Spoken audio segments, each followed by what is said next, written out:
کہ ईद उल अजहा की आमद है। इन दिनों लोगों की अक्सरियत इस सोच और तैयारी में होती है कि कुर्बानी का जानवर कैसा ले। तो जान लीजिए, जो जानवर आप अल्लाह की राह में पेश करना चाहते हैं वो आप अपनी हिम्मत और हैसियत को देखते हुए खूबसूरत से खूबसूरत खरीदें। इसराफ, शोबाजी और दिखावे के लिए महंगा जानवर ना खरीदें। लेकिन अगर आप साहिब हैसियत हैं तो फिर तंदुरुस्त तवाना खूबसूरत जानवर का इंतखाब करें। हदीस मुबारका का मफहूम है कि 6 महीने का दुम्बा भी अल्लाह के यहाँ कबूल कर लिया जाता है और कुर्बानी के लिए बकरा 1 साल का होना जरूरी है।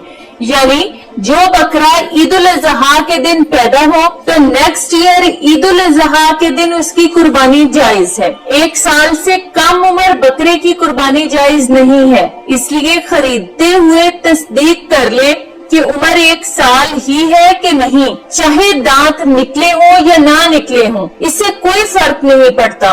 दांत तो सिर्फ एक अलामत है, क्योंकि अगर 2 दांत निकले हुए हैं तो लाजमन उम्र 1 साल से ज्यादा ही होती है और गाय की उम्र 2 साल होना जरूरी है। दुम्बे के लिए उम्र 1 साल ही है, लेकिन अगर बहुत खूबसूरत और मोटा ताजा दुम्बा है तो 6 महीने के दुम्बे की कुर्बानी भी जायज है। बेशक अल्लाह पाक रहीमो करीम है, लेकिन ये एक मुश्तबा बात हो जाती है कि कितने वजन के दुम्बे को मोटा ताजा कहेंगे। तो इस मुश्तबा बात में पढ़ने की बजाय 1 साल की उम्र पूरी करें। ऊंट के लिए कम से कम उम्र 5 साल हो। जानवर अल्लाह की राह में पेश करना है तो दिल खुला और नियत खालिस रखें। जवान जानवर का इंतखाब करें। बूढ़ा हड्डियों का ढांचा खरीदकर कुर्बानी के लिए जान न छुड़ाएं, क्योंकि अल्लाह को इन जानवरों की जरूरत नहीं है। अगर जानवर का सींग जड़ से उखड़ा हुआ है तो इसकी कुर्बानी जायज नहीं है।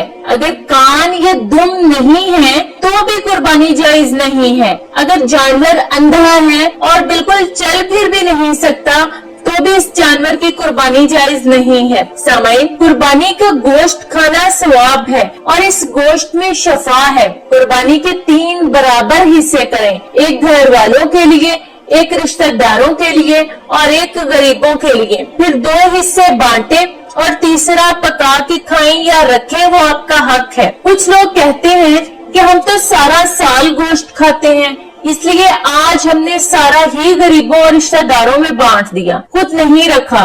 तो ये भी तकब्बुर है, बल्कि बदनसीबी है कि आपने कुर्बानी भी की और आपकी किस्मत में गोश्त खाना भी ना हुआ। बेशक सदका खैरात बहुत अफजल इबादत है, लेकिन कुर्बानी में से अपना हिस्सा जरूर पका के खाएं। एक और बात जो अक्सर लोगों के जहनों में होती है कि कुर्बानी का गोश्त जितने ज्यादा घरों में जाएगा उतना ही ज्यादा सवाब मिलेगा। तो इस बात का इस्लाम के साथ या सवाब के साथ कोई ताल्लुक नहीं है, बल्कि ज्यादा बेहतर है कि आप किसी एक के लिए आसानी और खुशी का बाइस बन जाएं। कम से कम इतना गोश्त किसी के घर भेजें कि वो एक वक्त पका के सारे घर वाले मिलकर खा सकें।